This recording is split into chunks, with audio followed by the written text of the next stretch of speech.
Non, ce matin au Vietnam, il y a 60 ans, en 1954, débutait la bataille de Dien Bien Phu, le dernier affrontement majeur de la guerre d'Indochine. Plus de 10 000 soldats français et près de 50 000 combattants du Viet Minh se livrent alors une bataille féroce. Après 2 mois de combat, le constat est clair, la France doit quitter l'Indochine. Cela marque le début d'un processus de décolonisation au Vietnam, mais aussi dans le monde entier. 60 ans après, Cyril Payen s'est rendu dans le district de Dien Bien Phu pour voir où en est la mémoire collective de cette bataille. Reportage. Région du Haut-Laos, aux confins de l'Indochine. Cette rivière, perdue au milieu de la jungle, est une lointaine cousine du grand fleuve Mékong. Nous progressons plein nord. Bientôt, nous allons franchir la frontière avec le Vietnam, la frontière du temps aussi. Là, c'est la colline Béatrice. Et là, c'est Eliane. Nev est un vétéran du Vietnam, encore hanté par la guerre. Il a quitté l'Australie pour habiter ici, à Dien Bien Phu. Il y a 60 ans, c'est dans cette vallée encaissée qu'a eu lieu l'une des batailles les plus furieuses, les plus meurtrières de l'histoire contemporaine. 57 jours, 57 nuits, des milliers de morts. Une incroyable défaite française, le tournant des guerres de décolonisation. C'est très spécial ce que l'on ressent ici à Dien Bien Phu.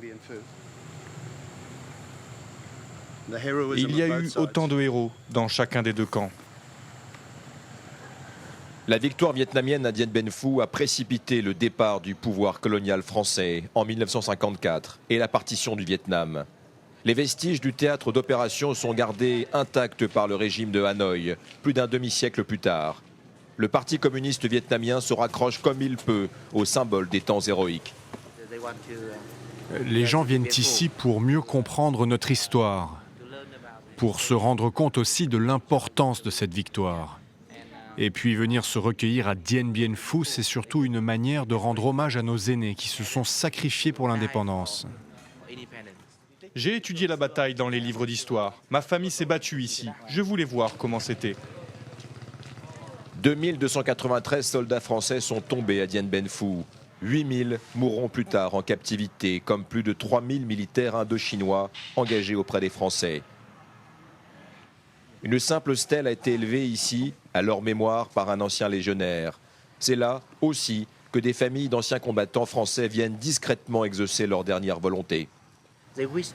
Leur souhait, c'est d'être enterrés ici. Mais il n'y a pas de cimetière construit pour eux.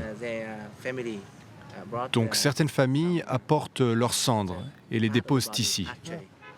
Après les Français, les Américains ont pris le relais. La guerre du Vietnam a duré jusqu'en 1975.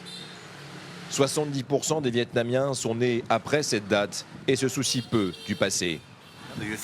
Croyez-vous vraiment que c'est important ici de se souvenir de Dien Bien Phu ? Honnêtement, je ne crois pas. Ils font juste ce que leur gouvernement leur demande de faire, ni plus ni moins. Nev, le vétéran, qui a servi pendant la guerre américaine, connaît tous les anciens combattants vietnamiens de Dien Bien Phu. Cette famille appartient à l'ethnie Thaï noire, dont beaucoup ont combattu auprès des Français.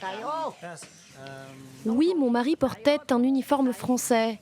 Il avait tout, même le casque.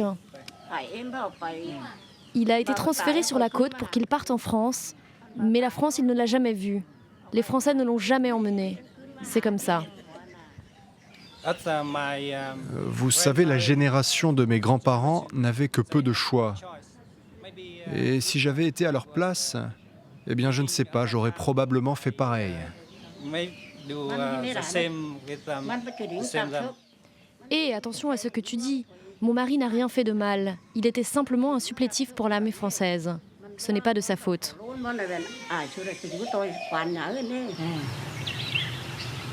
La victoire surprise des forces vietnamiennes fut déterminante, mais comme tout au long du conflit, le bilan humain s'avère énorme.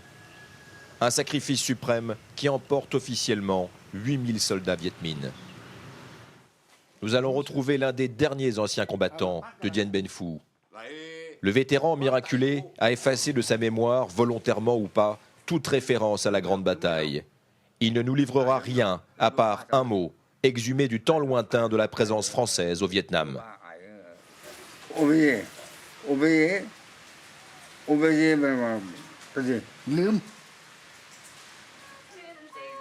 Oublier, c'est donc son choix. Oublier la guerre, le sacrifice, les âmes de tous ceux qui hantent encore la plaine de Dien Bien Phu. On passe à présent au journal des sports et on commence par la victoire du PSG sur le Bayern